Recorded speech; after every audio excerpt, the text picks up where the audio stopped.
How's it, everyone who's watching this? This is my 56th video channel, and today we're going to be doing another episode in our series on the process philosophers. Last time, we looked at the first two chapters of Bergsonism by Gilles Deleuze, developing the notion of intuition as method, and exploring what exactly multiplicities are.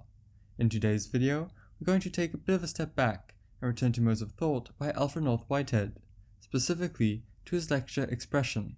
Without further ado, let's get into it. Whitehead begins by describing the relationship between importance as we explored it in the first episode of the series, and this new concept of expression.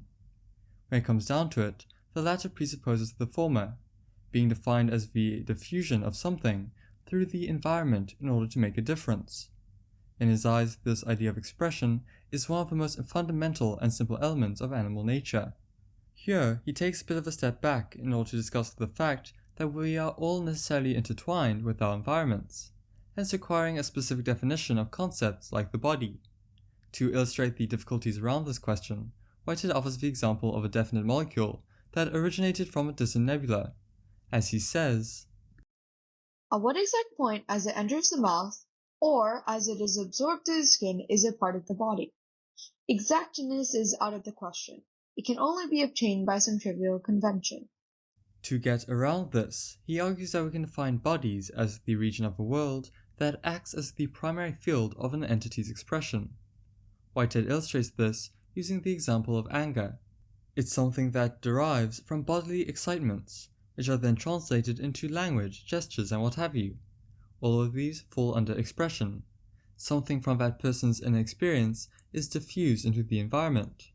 This is something that, in his eyes at least, holds true just as much for animals as for plants. Moreover, he argues that it completely goes against radical forms of behaviorism, like argued for by B.F. Skinner. To borrow his words, Whitehead says that in behaviorist doctrines, "Importance on expression must be banished and can never be intelligently employed.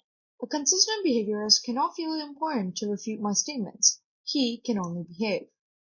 At this point, he turns towards trying to distinguish where exactly the line between animals and plants lies. On the one hand, we can say that it is a specific feature of animals to only have one experience, expressing itself throughout the body. On the other hand, this is only half of a whole story. Here, Whitehead argues that bodies are actually composed of multiple centers of expression that influence each other. Feelings, or what he terms prehensions, are basically just the result of receiving those expressions. It's in this way that any body is actually made up of a myriad of different entities. However, for animals, there are specifically some centers of expression that exist above the rest. The bodily centers, as he calls them, are specialist. They only deal with a specific selection of prehensions and can't register anything outside of that range. The center, which represents the sentient animal as a unity of sorts, takes the elements issuing from all sorts of bodily activities and combines them. As can be seen in this diagram, everything other than the center is basically subordinated to it. However, the same thing doesn't hold true for plants. Their bodies, he argues, are democracies first and foremost. There are many centers of expression, with few being more important than the others. Take a rhizome like ginger, for example. If you subdivide it, you can always start up a new plant somewhere else. When it comes to animals, on the other hand, this just doesn't work. Instead, the whole system of entities coordinated by their specific centers fall apart once those centers are severed from the rest of the body. Without a brain, you're dead and can no longer really express anything. However, as Whitehead goes on to say, "It is evident that our statement is oversimplified. In the first place, the distinction between animals and vegetables is not sharp cut. For example, we can find traces of democracy in animals and domination in plants, with Whitehead demonstrating the former with the example of body parts carrying out their function even after being separated from the center. In terms of the latter, we've also ignored the fact that essentially everything in nature differentiates its functions. Plants distinguish between leaves and roots, for example. As such, not all parts are equally important. Likewise, for animals, there are certain non-dominant centers like the heart that are still more valuable than others, like the feet. For this reason, Whitehead's metaphor of choice is a feudal kingdom, where although there's one overlord, you also have things like governors. These can exert quite a bit of control in their own right. Continuing on with the example of a heart, he says that the overlord, as represented by the brain, has a tendency to fall into patterns dictated by it and other similar sub-centers. Moving on, what makes humans unique is the special place we've given to novelty and creativity, as opposed to the more or less strict focus that animals extend to bodily functions themselves. However, Whitehead is quick to nuance this by saying that there are all sorts of gradients between us and other living things. To begin with, we find that animals too feel emotion, whilst humans are obviously still tied to what makes living, well, possible. Nevertheless, as he says, The life of a human receives its worth, its importance, from the way in which unrealized ideals shape its purposes and tinge its actions. at the end of the day, Whitehead argues that there's only a difference in degree between humans and other animals. Yet he also says that this distinction corresponds to a crossing of a Rubicon and fundamentally distinguishes them. In turn, what separates animals from plants is that the former go beyond a simple focus on surviving, with purposes that transcend that, even if only faintly. Finally, there's very little, if any, importance implicated under inorganic things, selection being almost completely absent. In order to demonstrate this, Whitehead takes the example of an angry man and a rock. As he says, it's very rare that you find someone shaking their fist at the universe as a whole. Instead, they make a selection by imbuing something else with importance, like their neighbor before they knock them down. That rock, on the other hand, simply and impartially attracts the universe according to the laws of gravity, to borrow almost exactly from the text. This is where we return to his critique of behaviorism, albeit not really directly. Because science must be impartial and ignore importance, it cannot explain the novelty intrinsic to the actions of animals. As Whitehead says, the fall of a rock onto a certain patch of earth is simply the universe exemplifying the solution to a certain differential equation. However, the person knocking over their neighbor seeks novelty, namely that their opponent falls. Their fist is directed not by something you can plot on a graph, or whatever your mathematical tool of choice is, but rather the expression of an emotion or prehension. Taking a step back to address the emergence of selection, he isolates consciousness as one of its earliest forms. All epistemologies, he says, must take as their first principle the fact that the shifting relations we have with nature compose the fundamental basis of our conscious observations. In other words, like Bergson, Whitehead essentially holds that perception is oriented towards action. Things we can change matter first and foremost, not things like automatic breathing or a heartbeat. Turning to the senses, he takes quite a nuanced approach, as he himself puts it concerning things like sight and hearing. Though any one of these sense experiences is not essential to the existence of the organism, the whole group is quite essential for the development of the higher forms of animal life. His point is that the introduction of novelty requires something to work with, which is afforded to it by the senses. Perception can't be oriented towards action if there's no perception after all. However, he's also careful to stress that we shouldn't get too hung up on them. There are also necessities that underlie existence, namely the fact that everything is connected to everything else, which in Whitehead's eyes is what truly defines our experience. Following this, he is very skeptical about philosophies like empiricism and their predecessors, relying as they do on the idea that all knowledge stems from the interplay of sense impressions. Such a claim is as ridiculous as arguing that it is feasible to build a sociology based on traffic signals alone. They condition the flow of cars, it's true, but it's not them that produces traffic in the first place. In much the same way, Whitehead holds sense impressions as conditioning our experience, rather than constituting it entirely.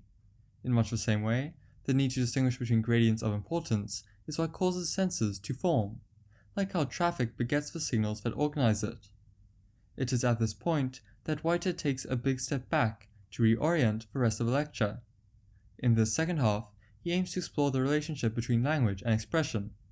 In his eyes, the former has two main functions: to allow for conversing with others and to allow for conversing with oneself. Focusing on the second and less examined, Whitehead says, Language is expression from one's past into one's present. It is the reproduction in the present of sensa which has intimate association with the realities of the past. in other words, language allows us to form articulated memories of past events and the sense impressions involved, although there's always a fundamental difference between those impressions as they existed originally and as they exist in the recalled moment. When it comes to talking to others, this allows for fragmentary nuggets of sensory experience to be synthesized into imaginative new things on the side of a listener.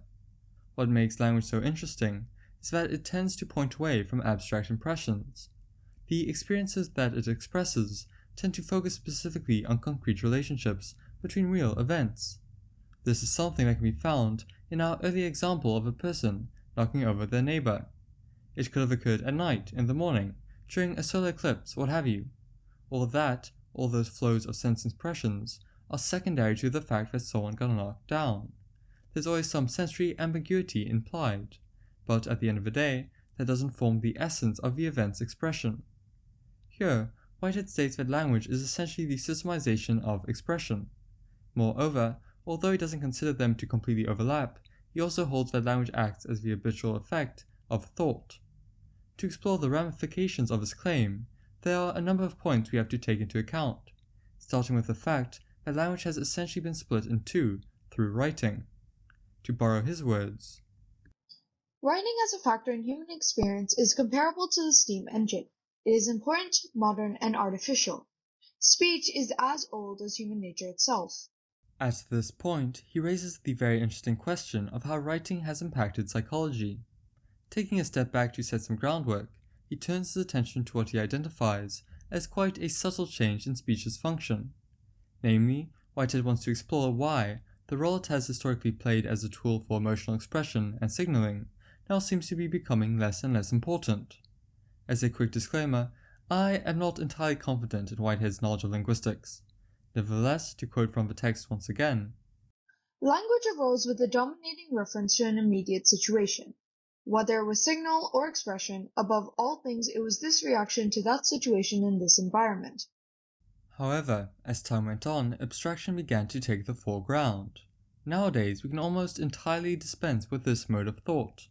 As Whitehead gives as an example, the word green can be understood no matter where you are in the world, without having to link it to some particular spring morning.